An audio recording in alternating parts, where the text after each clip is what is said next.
নমস্কার বন্ধুরা, সঙ্গে তন্ময় অনুষ্ঠানে আজকে আমাদের বিশিষ্ট অতিথি সাংবাদিক অশোক ট্যান্ডন। অশোক ট্যান্ডন সম্পর্কে বলতে গেলে প্রথমেই বলতে হয় যে ভগবানজি বা গুমনামি বাবার যে খবর ন্যায়ালোক পত্রিকায় প্রকাশ যিনি প্রথম করেছিলেন তিনি হলেন সাংবাদিক অশোক ট্যান্ডন। এখন অশোক ট্যান্ডন সঙ্গে আলাপচারিতা করতে হলে হিন্দিতে আমাদের কথা বলতে হবে, আর আমার হিন্দি একদমই ভালো না, তবুও যতটা পারছি আমি হিন্দিতে কথা বলার চেষ্টা করছি। একটা কথা বলে নেওয়া ভালো যে অশোক ট্যান্ডন মহাশয় ফৈজাবাদ থেকে আমার প্রশ্নের উত্তরগুলো রেকর্ড করে আমাকে পাঠিয়েছেন। উনি সেরমভাবে স্ট্রিমিয়ার্ড বা মোবাইলে হ্যাবিচুয়েটেড নন, তাই তিনি যখন পাঠিয়েছেন প্রশ্নগুলো মানে প্রশ্নের আনসারগুলো, সেগুলো হয়তো শুনতে আপনাদের কিছুটা সাউন্ড প্রবলেম বা ভলিউম প্রবলেম হতে পারে। আপনাদের অনুরোধ করছি আপনারা হেডফোনের মাধ্যমে আমাদের সম্পূর্ণ আলাপচারিতা শুনবেন। नमस्कार अशोक जी, संगे तन्मय इस प्रोग्राम पर आपका स्वागत है। हेलो तन्मय जी, नमस्कार। और कैसे हैं आप? अशोक जी, न्यायालोक पत्रिका में आप एडिटर थे, कैसे आपको भगवान जी का खबर मिला? गुमनामी बाबा के बारे में आपकी जो जिज्ञासाएं हैं और जानना चाहते हैं कि मुझको उनके बारे में सबसे पहले कैसे पता चला। सन 1985 की बात है। मैं फैजाबाद के स्थानीय दैनिक नए लोग का एडिटर था और शाम को मैं समाचारों का क्लासिफिकेशन कर रहा था। उसी समय मेरे एक रिपोर्टर आए और मुझसे बोले कि अपने कार्यालय के बगल में ही स्थित लाल भवन में किसी साधु की बाबा की मृत्यु हो गई है और लोग उनको अयोध्या ले जाना चाहते हैं दाह संस्कार के लिए, लेकिन उनका किसी ने चेहरा आज तक नहीं देखा था। वो कभी किसी से नहीं मिले थे और पर्दे के पीछे से ही बात करते थे। लेकिन वहां पर जमा भीड़ और पत्रकारों की टोली और लोगों ने कहना शुरू कर दिया था कि वो कोई और नहीं, नेताजी सुभाष चंद्र बोस थे। मुझे बड़ा विचित्र लगा। मैंने उनको कहा क्या रबिश बात है और इस तरह की कोई न्यूज नहीं जाएगी। लेकिन दूसरे दिन मेरे ही दो रिपोर्टर मेरे पास आए और उन्होंने भी यही चर्चा की कि भाई साहब, शहर में बड़ी चर्चा है कि जो बाबा थे वो नेताजी सुभाष चंद्र बोस हो सकते हैं या थे। तो मैं उनसे चर्चा कर ही रहा था कि तभी एक मुझको पढ़ा चुके मास्टर साहब जो बाद में राजकीय स्कूल के प्रिंसिपल हो गए थे, श्रीवास्तव जी, वो मेरी कॉलोनी में किसी से मिलने आए थे। मैंने उनको देखा, मैं उनको अपने यहाँ ले आया और मैंने उनसे बातचीत की। बातचीत करते समय मैंने उनसे कहा कि मुझको पता चल गया है बाबा जी के बारे में और आप लोग इसको क्यों छुपा रहे हैं। बस मेरा इतना कहना था कि उन्होंने मुझे उनके बारे में बहुत कुछ बताया, लेकिन मुझे डराया भी। कहा कि देखिए, ये विश्व स्तर का मामला है, इसमें आप मत पढ़िएगा, इसको मत छापिएगा, इसमें बड़े बड़े लोग इन्वॉल्व है, देश इन्वॉल्व है। दूसरी ओर उन्होंने मुझे उनकी आध्यात्मिक शक्ति से भी डराया। कहा कि वो बहुत महान व्यक्ति थे, हम लोग जानते हैं।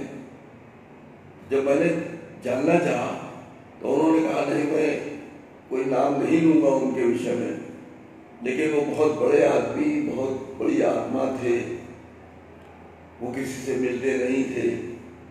उन्होंने एक रहस्य का पर्दा डाल कर मुझको काफी कुछ बातें बताई। फिर उसके बाद मुझको मेरे मित्र डॉक्टर वीरेंद्र राय हैं जो ड्यूटी सेमो होकर रिटायर हुए,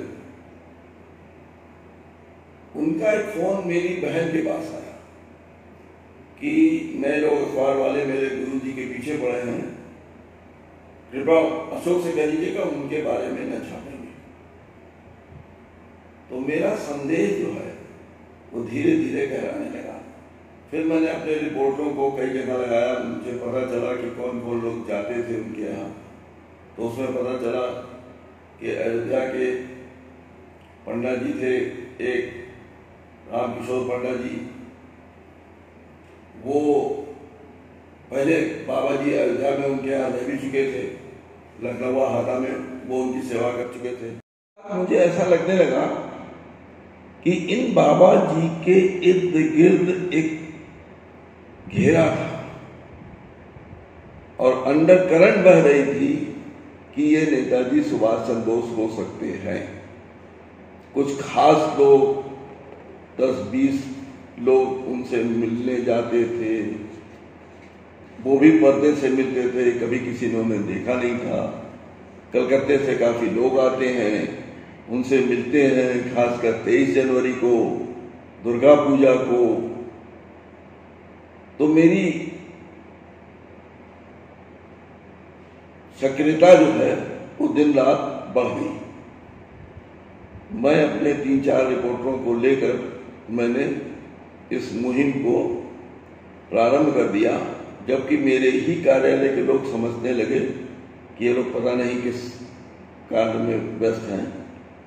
फिर धीरे धीरे जब मुझको कुछ जानकारी काफी मिल गई, वैसे मैं नेताजी के विषय में ज्यादा जानकारी नहीं थी, तो मैंने उनकी ऑटोबायोग्राफी, स्प्रिंगिंग टाइगर, कोहिमा और शैलेश डे की पुस्तक मैं सुभाष बोल रहा हूँ, तस्यों की किताबें मैंने मंगाई, लखनऊ से मंगा करके पढ़ी।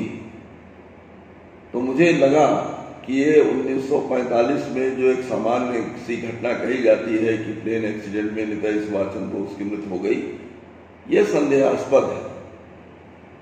और बहुत से फिर मुझे फुटकर साहित्य भी मिले, उसमें भी उनके जीवित होने, यहाँ निकलने वहां निकलने की भी चर्चाओं के बारे में पता चली। इन्हीं सब संभावनाओं को जोड़ते हुए मैं इस निष्कर्ष पर पहुंचा कि संभवतः ये नेताजी हो सकते हैं। फिर मैंने 1-1.5 महीने बाद फ्रंट पेज पर 8 कॉलम की खबर छापी कि फैजाबाद में रह रहे नेताजी सुभाष चंद्र बोस नहीं रहे, और गुमनामी बाबा नाम मैंने ही उनको दिया।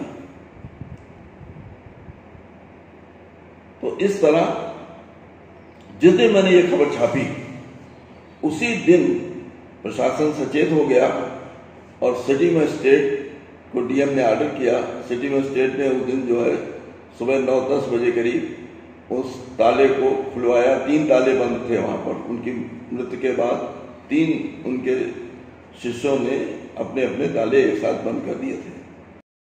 जब ताला खोला गया तो उसके अंदर अगर वो कोई सिंपल साधारण सा आदमी होता, 2 कमरे का फ्लैट था। एक आप समझ लीजिए राम भवन के पीछे आउट हाउस में, जहाँ मैं समझता हूँ कुछ किराएदारों के लिए बने थे मकान, उन्हीं में से एक मकान वो था, लेकिन अंतिम छोर पर था। 2 कमरे थे, बरामदा था, लैट्रिन बाथरूम थी, आंगन था छोटा सा। तो उसमें वो रह रहे थे।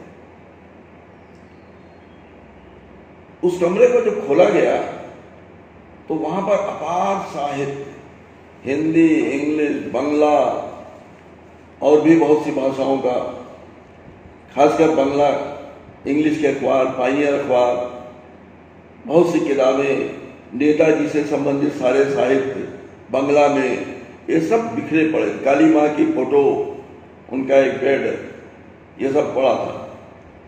तो सिटी मजिस्ट्रेट साहब ने मुझसे कहा कि टंडन जी कहाँ से आपने छाप दिया कि नेताजी सुभाष चंद्र बोस हैं, इसको देखने से क्या लगता है?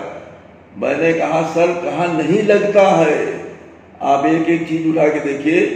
हम 10-20 आदमी उसमें घुसे थे, वहां पर उनके साथ थे, मजिस्ट्रेट साहब के साथ पुलिस थी। तो हम लोगों ने भी 2-4-10 किताबें उठाई। हमने कहा बताइए ये साधु लग रहा है आपको, ये ट्रंक में भरे हुए सामान, ये इतना वो कोई पूजा पाठ या धर्म का कोई वो नहीं है। यहाँ पर बंगला साहित्य और नेताजी से संबंधित साहित्य और दुनिया भर की चीजें लग रही हैं। बस इतना कह करके फिर हम लोग बंद करके ताला चले आए। उसके बाद उस समय यहाँ पर एसएसपी हुआ करते थे सरदार करमवीर सिंह जी, जो डीजीपी बाद में बने थे। वो मुझे पहले से जानते थे कि मैं किस तरह का पत्रकार हूं। तो उन्होंने एक आर्डर किया कि इनके सामानों की इन्वेंट्री बनाई जाए और जांच की जाए।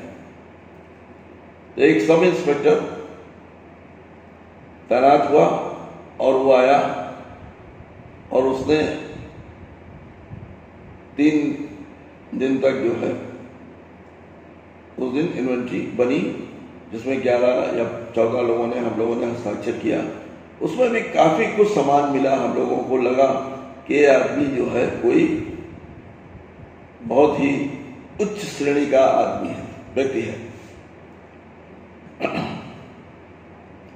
उसके बाद फिर ये चर्चाएं आम होने लगी कि हाँ वो नेताजी हो सकते हैं। तो नेताजी की भतीजी श्रीमती ललिता बोस आई, उन्होंने भी देखा सुना, हम लोगों से बातचीत किया। और लखनऊ के एक विश्व बंधु तिवारी जी थे और एक ही ऐसे ही एक समाजवादी थे हलीम साहब। इन तीनों ने मिल करके एक इलाहाबाद हाई कोर्ट में रिट दायर किया कि इस सामानों की पूरी इन्वेंट्री बना के इसको सुरक्षित रखा जाए, नहीं तो ये नष्ट हो जाएगा। तो उसकी इन्वेंट्री का आर्डर हाई कोर्ट ने किया और उसके जो कमिश्नर नियुक्त हुए वो मेरे गुरुजी बाबू सत्यनारायण सिंह सत्य एडवोकेट बार एसोसिएशन के अध्यक्ष थे। मैं उनके अंडर में ही उनके साथ प्रैक्टिस कर रहा था वकालत की। तो फिर उन्होंने जो इन्वेंट्री बनी उसमें हम लोगों ने लगभग 1 साल का समय लगा। उनके सारे सामानों की 27-28 सामान थे कितने, उनकी इन्वेंट्री बनाई गई। उसमें एक मजिस्ट्रेट साथ में रहता था, पुलिस वाले रहते थे, टाइपिस्ट रहता था और हम लोग रहते थे। तो अक्सर हफ्ते में 4 दिन कचहरी से 3-4 बजे हम लोग, हमारे गुरुजी फारिग होकर के हम लोग वहाँ जाया करते थे। ताला की सीख खोली जाती थी और 2-3 घंटा सामानों को निकाल करके और उनकी इन्वेंट्री बनती थी। बड़ी दिक्कत वहाँ ये हो रही थी कि सब कुछ ज़्यादातर पत्राचार सैकड़ों की संख्या में जो वहाँ थे वो सब बंगला में थे। तो उनको पढ़ना, उनको समझना हम सब लोगों के लिए संभव था। तो मैंने प्रयास किया। फैजाबाद में एक डॉक्टर बनर्जी थे, जो परिवार डॉक्टर बनर्जी का परिवार उनके यहाँ अक्सर जाया करता था। मैं उनकी बात नहीं कर रहा हूँ। दूसरे एक डॉक्टर बनर्जी थे, उनकी वाइफ से रिक्वेस्ट करके मैंने कहा। तो उन्होंने कुछ दिन, काफी दिन बंगला के पत्र पढ़े। बाद में रीता बनर्जी भाभी भी मान गई हम सबों की बात और उन्होंने फिर हम लोगों को बहुत समय दिया और सब सामान पत्रों को पढ़ा और बताया। फिर हम लोगों ने उसको इन्वेंट्री में दर्ज कराया और कराने के बाद वो सब सामान ट्रेजरी में रख दिया गया। कौन कौन सबूत के जरिए आपको मालूम पड़ा ये साधु कोई मामूली साधु नहीं है, ये जो साधु है वो नेताजी सुभाष चंद्र बोस है? कि पहली बार वो बंगाली थे, ये स्पष्ट है, क्योंकि बंगला भाषा के पत्र उनके पास बहुत सारे थे। उन्होंने जवाब दिए। जो बंगाली परिवार आता था वो बंगला में बात करते थे। कलकत्ता से लोग आते थे, वो बंगाली में बात करते थे। उनकी सेविका ने बताया, उनके शिष्यों ने बताया। तो ये तो कंफर्म था कि वो बंगाली थे। किताबों को देखने से, साहित्य को देखने से ऐसा लग रहा था कि वो आदमी बहुत ही उच्च कोटि का विद्वान है, पढ़ा लिखा है, हर क्षेत्र में उसकी दखल है। अब आप समझिए कि वहां पर ऐसे ऐसे बंगालियों क्रांतिकारियों के पत्र मिले हैं कि जैसे आप देखें विश्वनाथ राय, पवित्र मोहन राय, अमल राय, जगजीत दास, समर गुहा, रथीन्द्र नाथ, आशुतोष काली, कौशल किशोर, मुकुल बाबू, लीला राय, प्रसाद जी, चारण, कविराज कमलाकांत घोष, स्वीकृत त्रैलोकनाथ चक्रवर्ती महाराज, पलटू, साधन चंद्र दास, शैलेंद्र कुमार, मुकुल, तृप्ति, नंदलाल चक्रवर्ती, जगत जितेंद्र भूप बहादुर, सुरजूत, कौशल किशोर, तरुण मुखर्जी, रणेंद्र, मेहरदास, सैला सेन, शिवशंकर लाल, हीरालाल, बीके नेहरू, इस तरह गोलवलकर जी, इस तरह के सैकड़ों लोगों के पत्र जो अभी तक हम लोगों ने देखे। मैं समझता हूं कि ये तो 150 पत्र हैं जो हम लोगों ने देखे, ठीक से पढ़े या बंगला से कुछ 2-4 लाइन्स पढ़ के समझ में आई। लेकिन अब आप देखिए, जैसे पवित्र मोहन राय है, यहाँ के शिष्यों से जब मैंने पूछा तो पता चला पवित्र मोहन राय कोई होम्योपैथ के डॉक्टर हैं और वो भी आया करते थे और ये लोग ठीक से पहचानते नहीं। लेकिन पवित्र मोहन राय के बारे में यहाँ एक अखबार है जनमोर्चा, उसके संपादक हुआ करते थे बाबू शीतला सिंह जी। उनको बड़ा बुरा लगा जब मैंने ये छापा, तो वो मेरे विरोध में उतर आए और वो कलकत्ता तक चले गए उस पुलिस इंस्पेक्टर को लेकर के जिसने पहली इन्वेंट्री बनाई थी, और वहां जाकर के उन्होंने पवित्र मोहन राय से वो मिले और उनका इंटरव्यू लिया। और इंटरव्यू लेके आकर के उन्होंने अपने अखबार में छापा कि पवित्र मोहन राय कोई और नहीं, INA की सीक्रेट सर्विस के एक ऑफिसर हैं और वो नेताजी को खोजने इधर उधर जाया करते हैं और उसी सिलसिले में वो अयोध्या भी गए थे।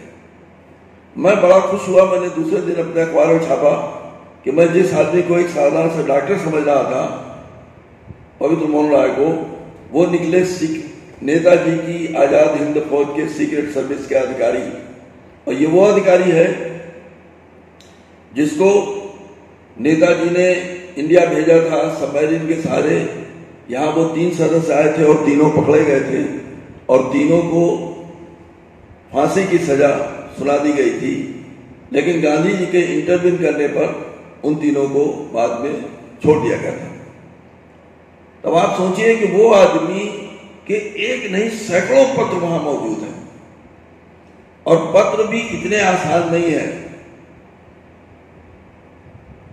पत्रों को, सबसे पहली बात तो पत्र में किसी का नाम नहीं है, भगवान जी का कोई नाम नहीं, सॉरी गुमनामी बाबा का कोई नाम नहीं था। स्थानीय लोग और कनाडा के लोग भी उनको भगवान जी के नाम से ही मानते थे, उनको पुकारते थे या उनको संबोधन देते थे, या कोई अन्य नाम से,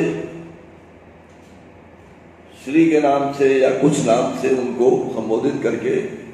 और उनको जब पवित्र मोहन राय कोई लेटर भेजते थे तो वहां से वो एक टेलीग्राम भेजते थे कि मैंने आपको ये पत्र भेजा है। बताइए, एक बाबा को अगर एक पत्र भेजा जा रहा है तो उसकी सूचना टेलीग्राम से देने की क्या आवश्यकता है? उस जमाने की वो टेलीग्राम है, वहां पर मौजूद है। इसी तरह 23 जनवरी को तो बहरहाल वहां से लोग आते थे, 4-5 बंगाली आते थे, यहाँ के लोकल लोगों को मना रहता था कि उनके नहीं जाना है उनके उसमें, उनके पास। वो केवल बंगाली लोग 3-4 दिन रुक करके 23 जनवरी को उनका जन्मदिन मनाते थे। और खास बात यह भी कि कोई भी उनका नाम वहां नेताजी सुभाष चंद्र बोस या नेताजी कह करके नहीं ले सकता था, और सब शपथ लिए रहते थे। यहाँ के लोकल लोग भी शपथ ले लेते थे कि उनके बारे में कोई भी बात कोई किसी से नहीं करेगा, उनको छिपा करके रखेगा। इसीलिए वो रामकिशोर पंडित जी को नंद बाबा और उनकी मां को यशोदा मैया कहा करते थे। फिर आप देखिए कि कमलाकांत घोष जी, कविराज कमलाकांत घोष नेताजी सुभाष चंद्र बोस के ये बैग है, इनके पत्र वहां मौजूद हैं। और खोसला आयोग कमीशन को जिस सुनील कृष्ण गुप्त जिन्होंने वहां पर कंडक्ट किया और दौड़े धूपे थे, उनके सैकड़ों पत्र यहां मौजूद हैं। और प्रमाण हम लोगों को ऐसे मिले हैं कि यहां पर भगवान जी बैठकर उस आयोग में जो चीज खोसला आयोग में जवाब देनी होती थी उसको वो बोलकर लिखाते थे, टाइप कराते थे, वही जाकर के वहां फाइल होती थी। तो इस तरह के अच्छा, आप मुझसे पूछते हैं कि मैं उनको क्यों नेताजी समझ रहा था। अरे मैं नहीं समझ रहा था, ये तो जो बड़े बड़े लोग थे जिनके नाम मैं बता रहा हूं, ये लोग भी पहले जानना चाहते थे कि क्या वास्तव में ये वही नेताजी हैं, नेताजी ही हैं। और इसका वो लोग प्रयास करते थे कि किस तरह पता चल जाए कि ये नेताजी ही है। अब लीला राय जी हैं, दुनिया को मालूम है कि बंगाल की बहुत बड़ी नेत्री रही, क्रांतिकारी थी, और ये नेताजी के जवानी के दिनों में उनकी एक सहयोगी रही है। कलकत्ता से जो भी सामान आता था वो वही भिजवाती थी, कलेक्ट करके अपने पास से जैसे भी हो। तो एक लिस्ट पूरी बनती थी, एक पूरी लिस्ट बनती थी, और उसमें नंबर, नाम, कंपनी का नाम सब लिख करके वो आती थी, और तब वो सामान आता था। उस समय भगवान जी या नेताजी गुमनाम बाबा लखीमपुर खीरी नैनसार में रह रहे थे। तो वो उन्होंने आने की जिद की, भगवान जी मना करते रहे कि नहीं, मैं उनसे नहीं मिलूंगा, वो ना आए। लेकिन वो जिद करके वहां से आई और उन्होंने टेलीग्राम भेजा कि मैं फलानी तारीख को देहरा से पहुंचने, देहरादून एक्सप्रेस से पहुंचने। भगवान जी परेशान हो गए। उन्होंने वहां एक पंडित जी थे, उनसे कहा कि भाई उनके रहने का प्रबंध कर दीजिए दूसरी जगह, एक किसी धर्मशाला या किसी आश्रम में किया गया। लेकिन वो उनसे मिलने के लिए तैयार नहीं हुए। तो लीला राय जी ने उस पंडित से कहा कि आप जाके भगवान जी से एक बात पूछिए कि मैं जो सामान वहां से भेजती हूं, जिनको समझ के भेजती हूं, उनको मिला कि नहीं मिला, मुझे कैसे पता चले। बड़ा ध्यान दीजिएगा शब्द पर कि मैं ये जो सामान भेज रही हूं, जिसको समझ के भेज रही हूं, उसको मिला कि नहीं मिला, मैं ये कैसे विश्वास करूं। बस इसी का उत्तर आप ले आइएगा। तो उन्होंने कहा ठीक है, मैं रात में जाऊंगा, सवेरे आऊंगा। लीला राय जी बोली मैं चाय पर आपका सुबह सुबह इंतजार करूंगा। पंडित जी गए भगवान जी के पास, उन्होंने एक प्रश्न उनके सामने रखा। पहले तो ये पूछा कि आप लीला राय जी से मिलना क्यों नहीं चाहते। तो उन्होंने कहा देखो ऐसा है कि अगर मैं उनसे मिल लिया तो मैं ये जो तप कर रहा हूं न मिलने का या जो भी है, ये भंग हो जाएगा। तो मैं मिलूंगा तो नहीं, लेकिन जो प्रश्न उन्होंने कहा उसका जवाब मैं तुम्हें दे रहा हूं, जाके उनसे कह देना। तो उन्होंने अपनी जवानी के दिनों में एक बार कोई महामारी वगैरह फैली थी, उसमें वो वॉलंटियर के रूप में उनके साथ उसमें काम कर रही थी। तो उस समय उनके जो व्यक्तिगत वार्तालाप या बातचीत या कोई घटना घटी थी, उन छोटी छोटी घटनाओं का वर्णन किया, जो मेरे ख्याल से न इतिहास में होगी न दूसरा कोई तीसरा आदमी उसको जानता होगा।